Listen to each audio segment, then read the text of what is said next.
আসসালামু আলাইকুম, সবাই কেমন আছেন? আলহামদুলিল্লাহ আমিও ভালো আছি। আপনাদের সবাইকে ইলু কিচেনে স্বাগত। আজকে আমি রান্না করব ব্রয়লার মুরগির মাংস। তো এই মাংসটা আমি একটু অন্যভাবে রান্না করব, তো চলেন দেখি। তো এই জন্য আমি কিছু হাড়সহ ব্রয়লার মুরগির মাংস নিয়েছি। এখানে ফ্রেশ মাংস নাই, সব হাড়। তো এই মাংসগুলো আমি রান্না, এখানে চামড়াও আছে, পাও আছে, মানে মুরগির চামড়া খেতে আমার খুব ভালো লাগে। তো এই মাংসর জন্য আমি রসুন, কিছু পেঁয়াজ, আদা একসাথে বেটে নিচ্ছি। এই মাংসটাকে আমি মানে এই বাটা মশলাগুলো দিয়ে আমি ম্যারিনেট করব। তো ভালোভাবে এইগুলো বেটে নিয়ে আমি তুলে নিচ্ছি। তো এই মাংসগুলো এক সাইডে আমি এটা তুলে রাখবো। আর মাংস না, মানে এই যে হাড় সহ মাংসগুলো আমি একটু শিলপাটায় থেতো করে নিব।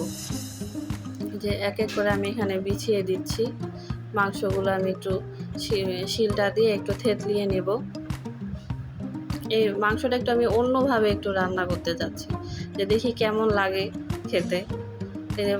আমার যে শিলপাটার যে পাথরটা সেটার সমান না, এই জন্য মাংসগুলো একটু এদিক ওদিক দৌড়াদৌড়ি করতেছে।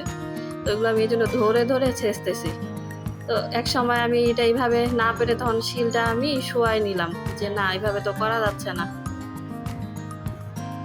এই যে খালি লাফালাফি করতেছে মাংসগুলো। এই যে আমি মুরগির যে পাটা সেটাও একটু থেতো করে নিচ্ছি।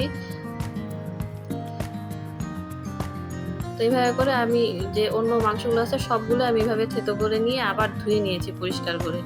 তো এখন এটা ম্যারিনেটের জন্য এখানে ওই যে পেঁয়াজ, রসুন, আদা বাটা ওইটা দিয়ে দিলাম, শুকনো মরিচের গুঁড়া, হলুদের গুঁড়া, জিরা ধনিয়ার গুঁড়া, গরম মশলার গুঁড়া, তারপরে কর্নফ্লাওয়ার দিয়ে দিলাম 3-4 টেবিল চামচের মতো। আর দিয়ে দিব এখানে একটু লবণ দিয়ে এখন ভালোভাবে এটা মাখিয়ে নেব।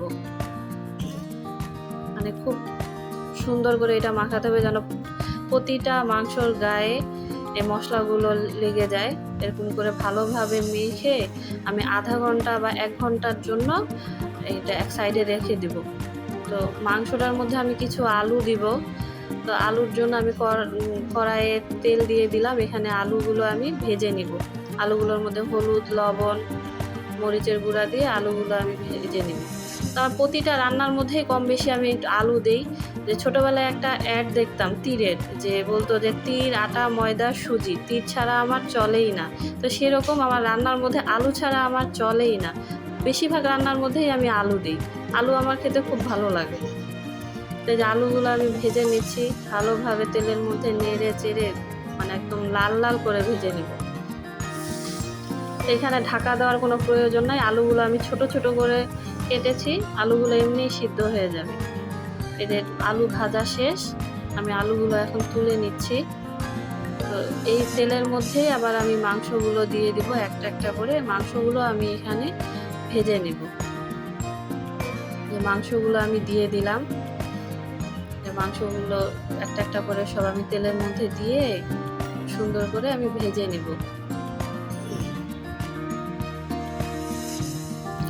তো চুলার আঁচটা একটু কমিয়ে রাখতে হবে, তাহলে মাংসগুলো সুন্দর করে ভাজা হবে। আবার জোরে আঁচ দিলে মাংসগুলো পুড়ে যাবে। তো এক পাশ আমার ভাজা শেষ, এখন আর এক পাশ উল্টিয়ে নিচ্ছি। উল্টিয়ে নিয়ে দুই পাশে আমি সুন্দর করে লাল লাল করে ভেজে নিব মাংসগুলো।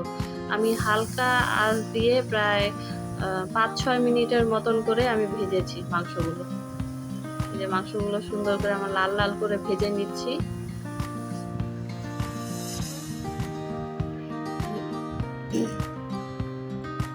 মাংসগুলো আমার ভাজা শেষ। এই মাংসগুলো আমি এখন তুলে নেব। মাংসগুলো আমি একটি প্লেটের মধ্যে তুলে নিচ্ছি। তা আমি আবারও বলছি, মাংসগুলো কিন্তু একদম হালকা আঁচে ভাজতে হবে, তাহলে খুব সুন্দর করে ভাজা হবে। তো বাকি যে মাংসগুলো আছে আমি সেগুলো এখন ভেজে নিব এক করে। যে মাংসগুলো কিন্তু খুব সুন্দর লাল লাল করে ভাজা হয়েছে। যে বাকি মাংসগুলো আমি দিয়ে দিচ্ছি একটা একটা করে। এখানে আমি মানে যে সব হাড্ডি সহ মাংস, এই জন্য আমি একটু শিলপাটায় একটু থেতো করে নিয়েছি। আমি এখানে পা, তারপরে ডানা এগুলো সব দিয়েছি, মানে পা ডানা এগুলো খেতে আমার খুব ভালো লাগে, এই জন্য আমি এগুলো দিয়ে দিয়েছি। যার যার পছন্দ না তারা দিবেন না, খাবেন না, আমার ভালো লাগে তাই আমি খাই। তো এই যে আমি এইগুলো ভেজে নিচ্ছি। তো এদিকে আমি এই যে মশলাগুলো যে আছে ওই মশলাগুলোর মধ্যে আরেকটু পানি দিয়ে দিয়েছি, দিয়ে এখানে শুকনা মরিচের গুঁড়া, হলুদের গুঁড়া, আরেকটু জিরার গুঁড়া, একটু গরম মশলার গুঁড়া আর লবণ দিয়ে একটা পেস্ট তৈরি করে নিব। ভালোভাবে গুলে নিব, গুলে একটা পেস্ট তৈরি করে নিব। এটা দিয়ে আমি বাকি রান্নাটা করে নিব। তো এইদিকে আমার মাংসগুলো ভাজা হচ্ছে আর আমি এখানে ভালোভাবে পেস্টটা গুলিয়ে নিচ্ছি। মাংসগুলো ভাজা হয়ে গেছে, আমি উঠিয়ে নিয়ে এই তেলের মধ্যে আবার পেঁয়াজ কুচি দিয়ে দিলাম। পেঁয়াজগুলো আমি সুন্দর করে এখন একটু ভাজা ভাজা করে নিব। ভাজা ভাজা হয়ে গেছে, এখন আমি এখানে এই যে মশলাগুলো দিয়ে দিলাম, দিয়ে এখন এটা সুন্দর করে আমি কষাবো।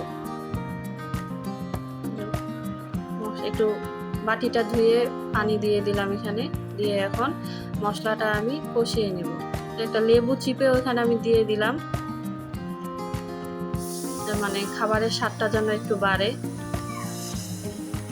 লেবুটা দিয়ে এখন নাড়াচাড়া করে ভালোভাবে কষিয়ে নেব, মানে একদম মশলা থেকে তেল বের করে ফেলবো, এভাবে কষাবো।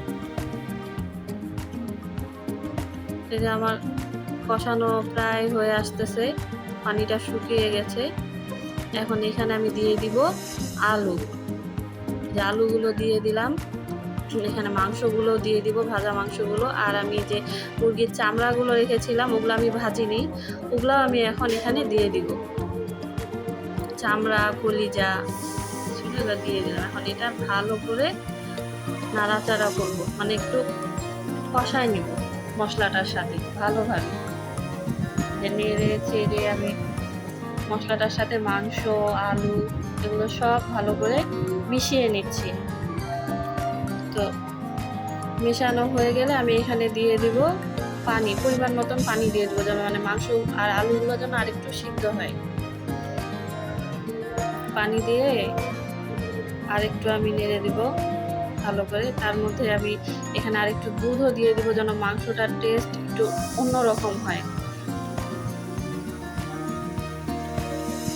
এখন আবার একটু নেড়ে দেব,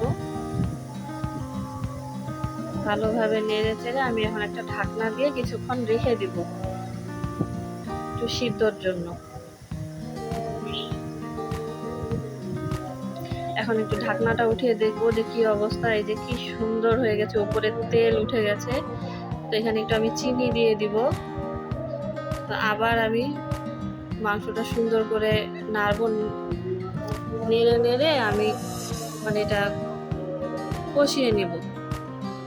তো আবার একটু ঢাকা দিয়ে দিব, পানিটা একটু শুকাক। ঢাকনা উঠিয়ে দেখতেছি যে এই যে একেবারে আমার মাংস রান্না হয়ে গেছে। চুলা আমি অফ করে দিছি। এখন মাংসটা আমি একটা প্লেটে সাজিয়ে নেব। এই যে প্লেটে তুলে নিছি। কত সুন্দর হয়েছে মাংসটা, এটা কিন্তু খেতে অসম্ভব মজা হয়েছে। তো আমার ভিডিওটি যদি আপনাদের ভালো লাগে থাকে তো অবশ্যই লাইক, কমেন্ট, শেয়ার করবেন আর অবশ্যই সাবস্ক্রাইব করে দিয়ে পাশে থাকা বেল আইকনটি বাজিয়ে দেবেন। সবাই ভালো থাকবেন, সুস্থ থাকবেন। আল্লাহ হাফেজ।